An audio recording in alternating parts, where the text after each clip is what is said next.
I'm Nisha DeGaring. And I'm Doug Jessop. Family Heritage Stories exist to give you ideas and examples of stories from the past to help shape the future. It could be anything like a recipe from Grandma or a vacation location where your ancestors came from. These stories deserve to be passed down.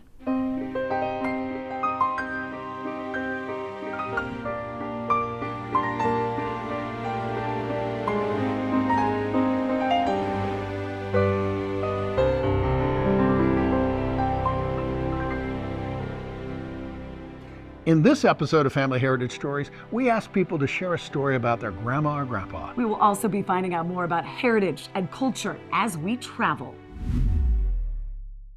We all benefit from heroes among us. Now, they're going to say, it's just part of the job. But it's more than that. It's time for Hero Salute Stories.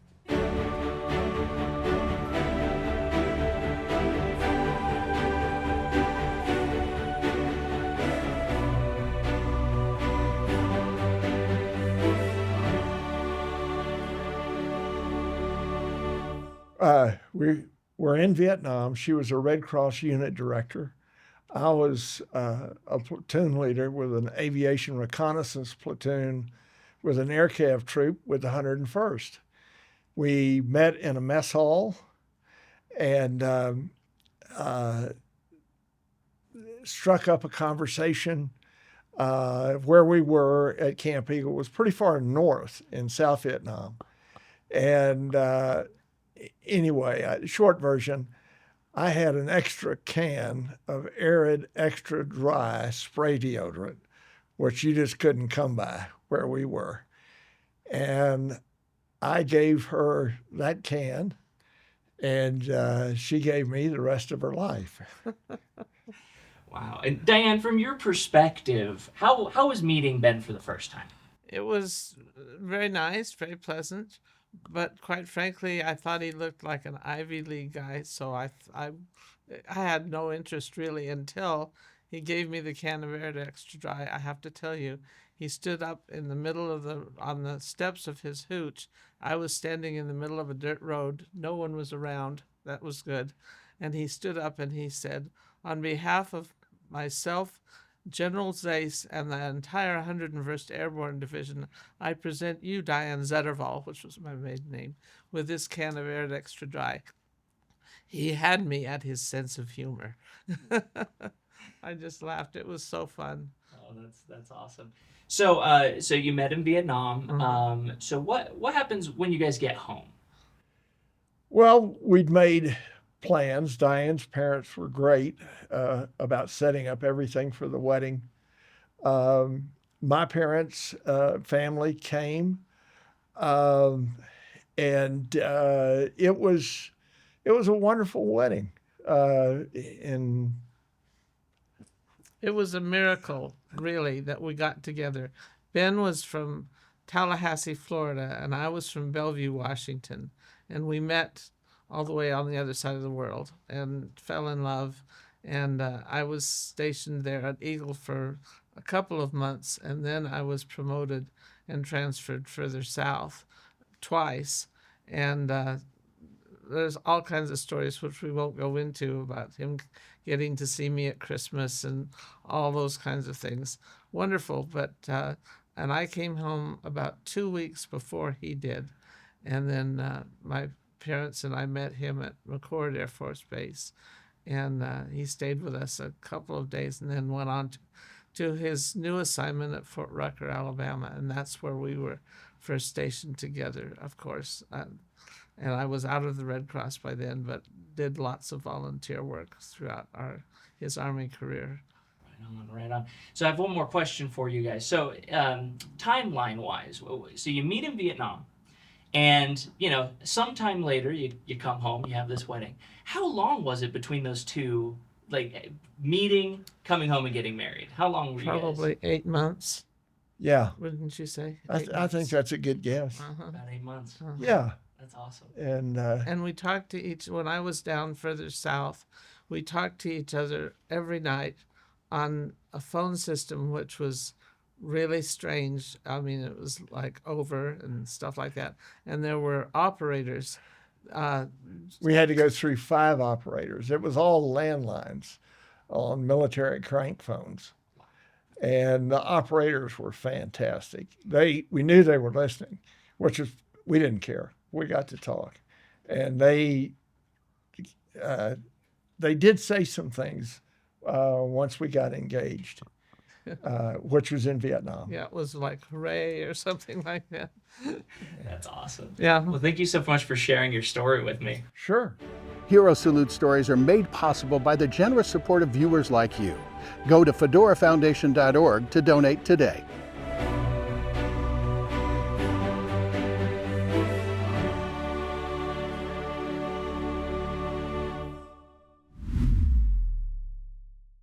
Have you ever wondered how an object becomes important enough to be passed down from generation to generation? Well, later in the show, we share one of our viewers' treasures remembered. What a time for Ella to be away. What do we eat, Dad? Are you gonna cook? Yeah, sure, I'm gonna cook. You? Oh, no. But what's for dinner? Let's see. We've got fried chicken, turkey, and Salisbury steak. Not bad. Banquet uses many of the same good foods you might buy yourself. And Banquet is just as concerned about value as you are. Well, Dad, you did it. Sweetheart, there's nothing I can't do. Banquet frozen dinners. At Tim Hortons, there are a lot of good reasons to stop for coffee and donuts, like chocolate-dipped donuts, orange twists, donuts with whipped cream, honey crullers, famous Tim Horton Dutchies, and more. Of course, Tim Hortons service is always friendly and efficient. We're open 7 days a week, and the coffee is great. Yes, at Tim Hortons, there are a lot of good reasons to stop for coffee and donuts. But most of all, you meet the happiest people.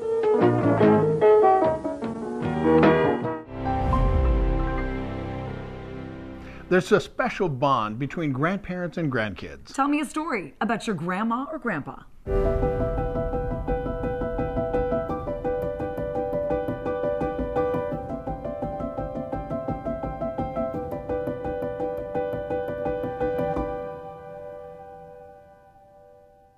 My mother's mother, Cecilia Rosa Clark, dressed all in white. I was about 5 and I would watch her get ready for work. She'd wear a white dress, white hose, white stockings. She had white hair and she'd stand in the mirror and fix her hair. I always thought she was a nurse. I was much older as a teenager when I discovered she worked for Helms Bakery in Los Angeles, and they had little trucks they'd pick up donuts and bread and cakes, and the trucks would do their routes through the neighborhood selling this stuff that she helped make. And she was not a nurse, she was a baker, and she actually did so well. She was Employee of the Month. She got to be in a commercial for the Olympics in Los Angeles. I can't remember what year. And I've looked and looked and looked for that commercial and I can't find it. But I always thought she was a nurse until I was older when I found out no, she was a baker. So what do these stories, so you mentioned you're a genealogist. What's that mean to you? I learned how to do research so that I could connect families, so I could connect descendants with their ancestors. I think I feel whenever I help someone find their ancestor or I find one of mine, there's like a snick that happens in your heart.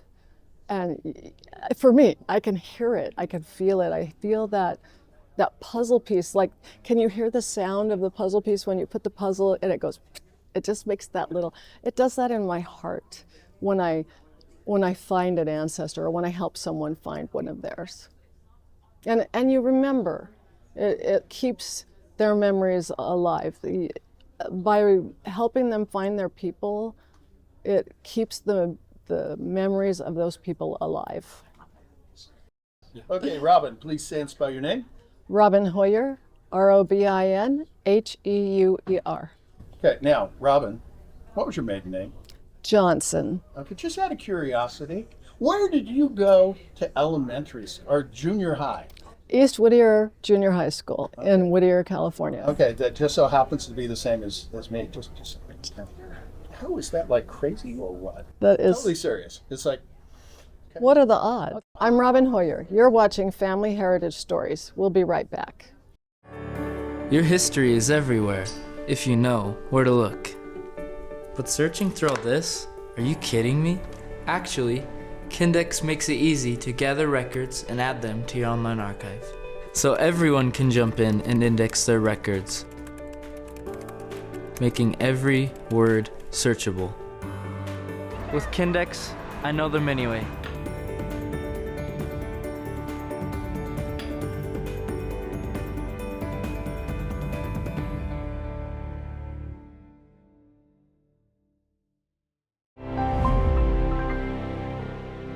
And now, Dad Jokes with Mike Agrilius.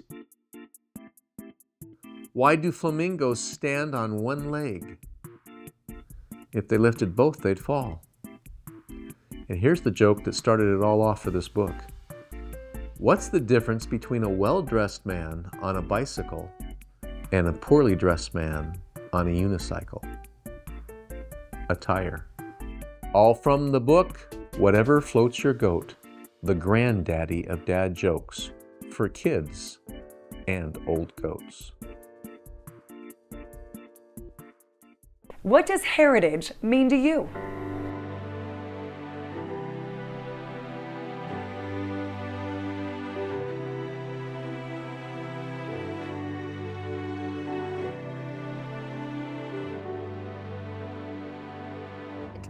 Tell me, where's your heritage? Where do you remember where you came from?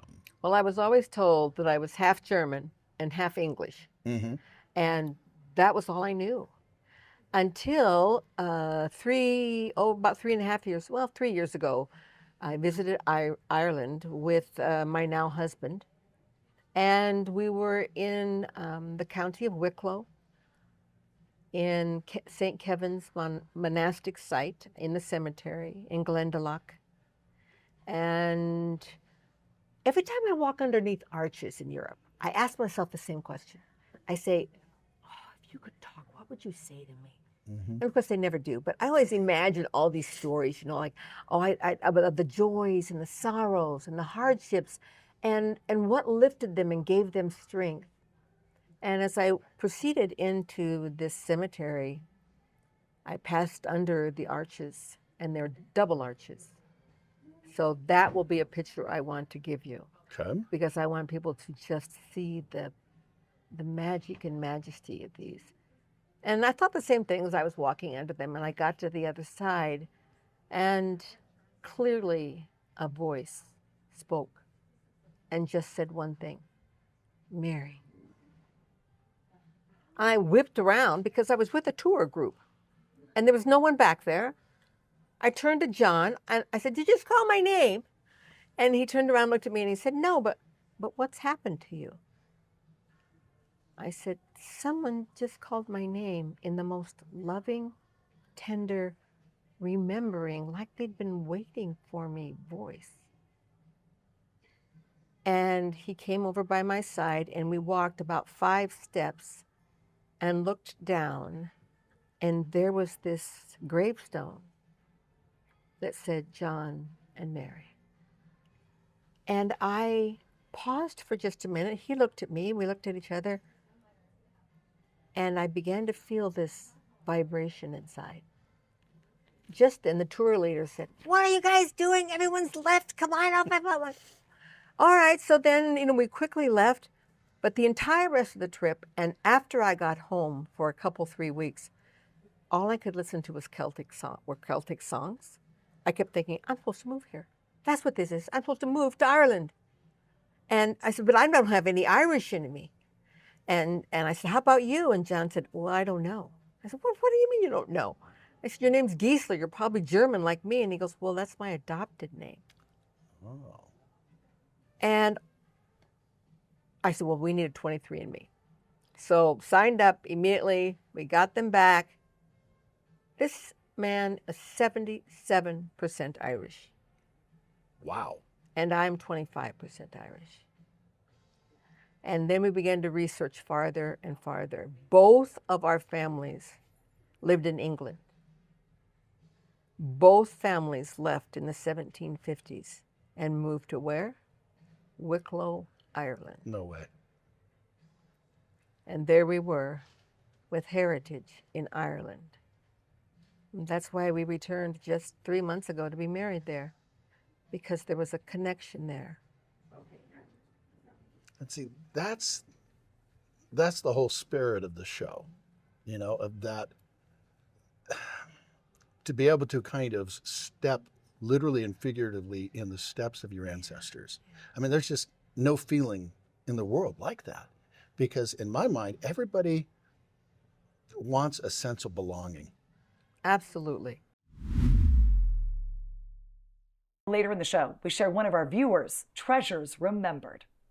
The Fedora Foundation supports the collection, preservation, and distribution of diverse stories of traditions, values, and culture through Family Heritage Stories on TV and online at familyheritagestories.org. Well, but why? Why do we do this? Here's our why. We want to give examples and ideas of stories that can be passed down from generation to generation. Because if those stories aren't passed down, it's as though those people never existed. Now, I know some of you are out there saying, oh, I don't have a story.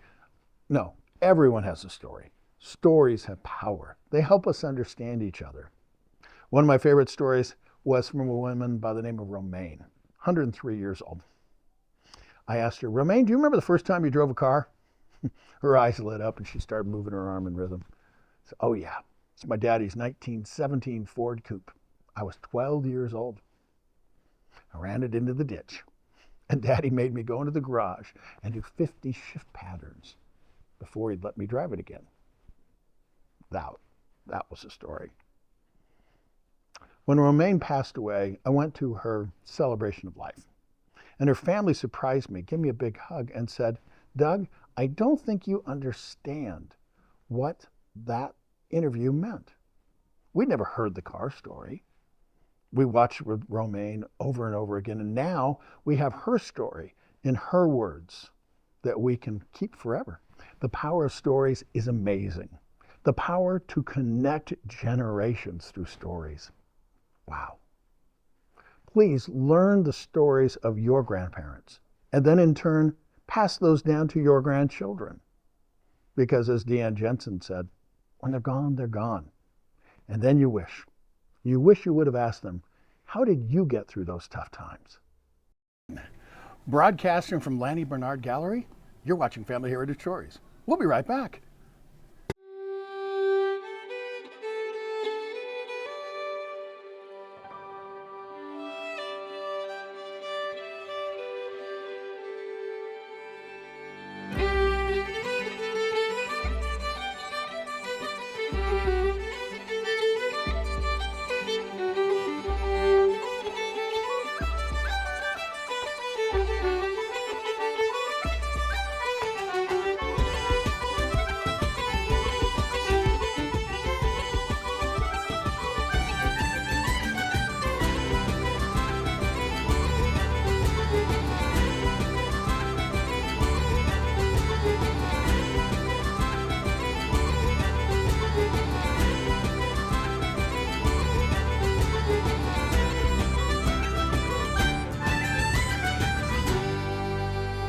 Fill your heart with Ireland. Discover more at ireland.com.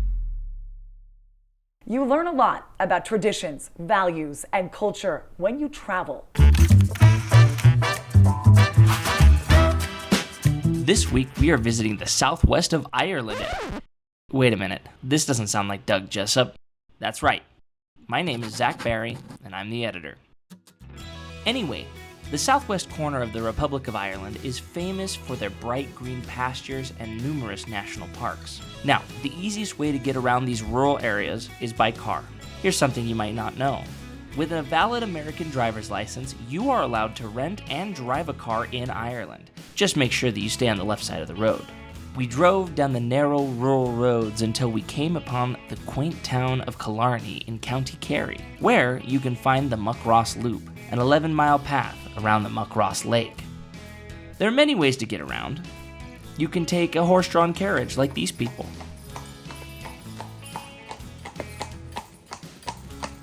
Or you can find a place like Killarney Rent-A-Bike, where, for €16, they'll provide you a bike and a helmet. And then we were off to explore the wonderful sights of the Muckross Loop.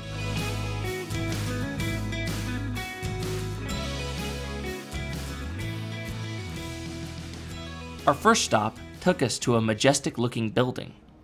This is the Muckross Abbey. Founded in 1448, this abbey was used as a place of worship until the 18th century. This graveyard is still in active use, as its most recent addition was made in 2012. It was breathtaking to see the original stonework and the large yew tree in the courtyard. We even climbed the ancient worn steps to see the old bell tower. Taking the road further down, we left the 1400s and entered into the 19th century with the Muckross House. You can take a tour of the house and explore the grounds, including a working dairy farm. For the final stop of our journey, we biked down to this bridge. And after about a 7-minute walk in the lush forest, we came upon the Torque Waterfall. It was a real sight to behold. Broadcasting from Killarney National Park in Ireland, I'm Zach Barry.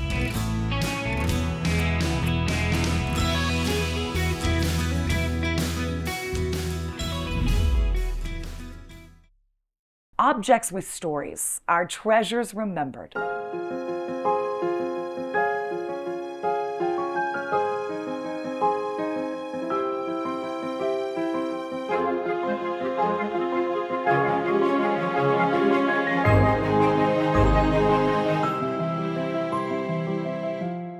You are a very well-dressed woman, okay, and you've got all these beautiful objects, and you got this cameo, and you have some of those around here. And to me, objects with stories are treasures remembered, and sometimes it's passed down from generation to generation. So this cameo, from what I understand that you're wearing, has a special story. So where did you get that one? Well, I got it from my mother, but I know it was my Grandma Jolly. Okay, so how far? So you got it from your mom, and your mother's name was? Laprille. Laprille, okay. And who did Laprille get it from? And she probably got it from her mother, Shalisa. Shalisa, okay. And who does Shalisa get it from? And Shalisa probably got it from Grandma Jolly. And that's who I remember wearing it. Wow. And so what was Grandma Jolly's first name? Isabella. Isabella. So that's Isabella's brooch. Okay. Wow. That's pretty neat. And I'm guessing that's going to get passed down to somebody. Yeah, okay. So they need to know that story. Everyone has a story. And sometimes those stories are told through music.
If you find it's me you're missing, if you're hoping I'll return to your thoughts, I'll soon be listening.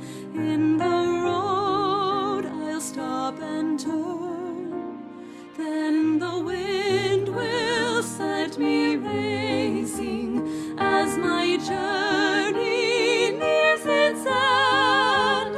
And the path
sparrows stop their singing.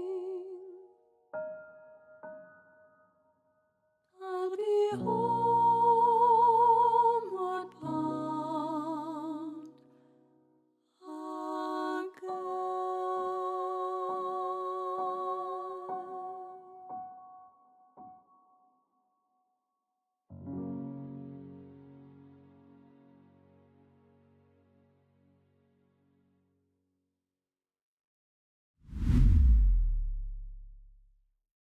We started with a bun, but then we added potato flakes, that's right, potatoes. Then 100% Irish beef, but we said it needs to be more Irish, so boom, charleville cheddar, more beef, and 100% Irish bacon. Rashers. Then kale slaw and Ballymaloo relish. Oh yeah. Then we stuck a load of flags in it, put it in an oak box on a woolen blanket in the burren, and played this with your man again. No, we didn't. Because this is all about the ingredients, the McMore. It's the best of Ireland in a bun. Ba-da-ba-ba-ba. What makes you smile? Spry mouthwash helps me smile. I think it might help you too.